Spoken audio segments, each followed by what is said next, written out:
Narusarangajiman Kojimarida. I am Kim Heenim, a 21-year-old leader of the Luminary sect, an undercover leader who is always dressed in a black flowing gown and veil.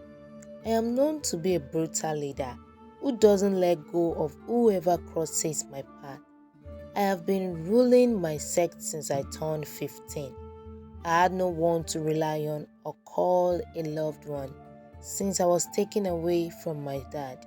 In return, I poured out all my aggression to whoever crosses my path. I didn't grow up brutal though.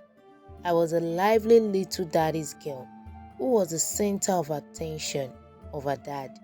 He loved me more than he loved himself, showered me with love not until I was forcefully taken away by my so-called mother. I was born of a Nigerian mom and a Korean dad. I have never acknowledged her as my mom though. My mom, Lisa, was born to a wealthy family. She was an only child born to the Sampsons. Mr. and Mrs. Sampsons loved their daughter so much that they dedicated all they had in her name.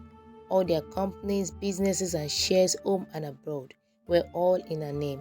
Due to that, men flocked around her, asking to get married to her at a young age. At 17, Lisa traveled to South Korea for a 2-month vacation. She had been longing to visit Seoul after being caught up in their dramas. Lisa couldn't contain her happiness when she stepped her feet in Korea. She visited cafes, temples, and most especially clubhouses. There, she met my dad. He was a trainee in an entertainment company, aspiring to become an idol. It was an early evening when clubhouses were just opening for the night. They suddenly bumped against each other at the doorstep. From the story ahead, it was a love at first sight. They hooked up almost immediately. They were very young and energetic. She was just 17 while he was 18. But then, their love didn't stop at that. They met frequently, day and night. Fortunately, their puppy love made me. 3 weeks together, my mom found out she was pregnant. Confusion rose between them. How do they care for a baby when they were still babies themselves?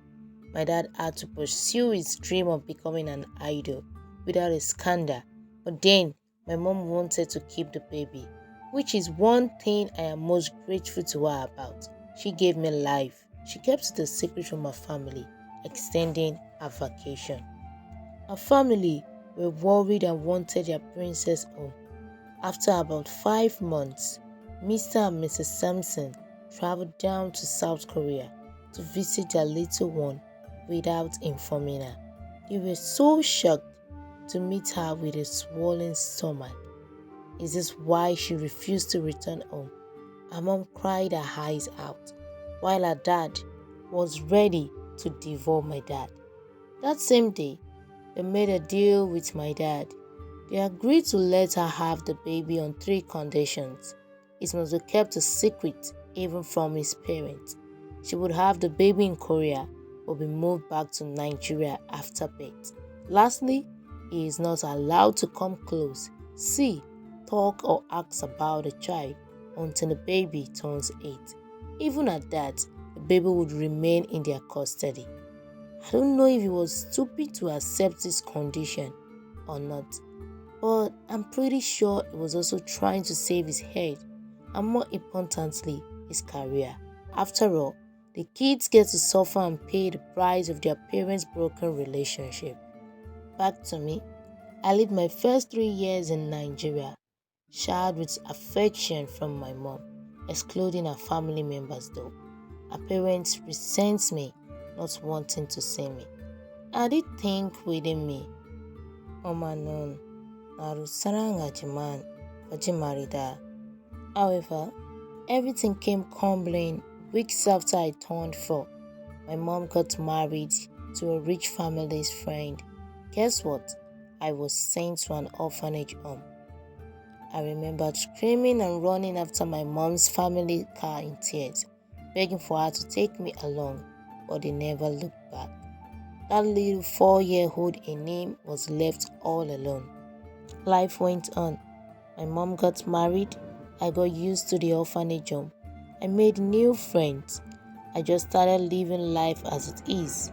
When one day, a young handsome guy with a glittering skin walked up to me. It was on a sunny Friday. 8-year-old me was playing house with friends. We were all immersed in our stuff, not seeing the handsome young guy standing over us. I was shocked at first. He was like me, and he different from me. But then I felt that pull. He smiled at us, picking each child up and petting everyone, played and ran around with us. He treated me differently. With care, love, I was happy. Nay, Mbuke Soyo. For the first time in a long time, I felt fulfilled. I didn't want him to leave, but then he left. He came the next day, and the day after, and after. With each day passing by, I started looking forward to seeing him. It was when I turned 11, I saw her for the first time in 7 years, my mom. She walked into the orphanage with 2 other kids. They called her mom. She didn't even spare me a glance. All my little brain could remember was that the orphanage head kept explaining that this young man is my dad, and my mom just granted him the opportunity to take care of me for a year. I was speechless. I wasn't allowed to say a word. He started, "I am a bad father who chose his career over his newborn. I am here to make amends though." I was almost going crazy.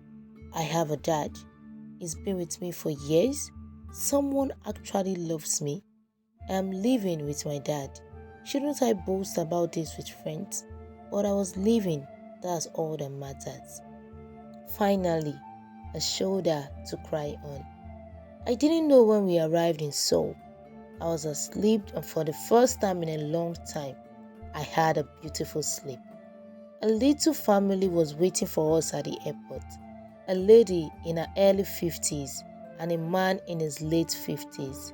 The lady pulled me into a tight hug while I stared at them, dumbfounded. "Aigo, my little girl," my dad whispered to me. "Halmoni, grandmother, these are my grandparents." Annyeonghaseyo, Halmoni, Arabuji. They were excited to hear me say that. The drive home was fun because my grandfather kept us busy with his dad jokes. This wasn't a dream, right? I kept asking myself. I ate to my fill that night and finally falling asleep with a wide smile on my face. A year flew by with me living the best of my life. I've never felt this happy all my life. But does good things even last? I thought it does until tragedy struck, destroying my happy life and pulling me back to Nigeria. I was forcefully taken away. I didn't want to leave. My only hope was shattered. I found myself longing for the only one who loved me, but my dad was nowhere close. I cried for the first time in a long time. But little did I know, my mom's family had already made the decision to give me up for adoption. I was adopted by the childless sect leader of the luminary sect. There, I grew up in a world of violence and brutality, forced to fight to survive. My anger and resentment simmered just below the surface. I destroyed whoever and whatever came my way. I would never forgive them.